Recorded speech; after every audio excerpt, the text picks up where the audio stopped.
سحور النهارده بقى جديد ومختلف في افخم مطعم في مصر. فتفتكروا السحور هنا هيكلفنا كام؟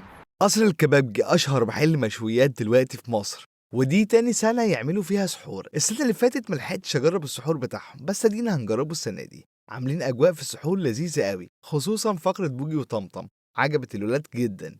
السحور نفسه بقى كان فول زيت حار وفول زيت حلو وطعمية وحمص وطحينة وأومليت وبيض مسلوق وجبنة بالطماطم ومربى بالقشطة. أول حاجة تاخد بالك منها أول ما الأكل ينزل إن البورشن بتاعته كبيرة.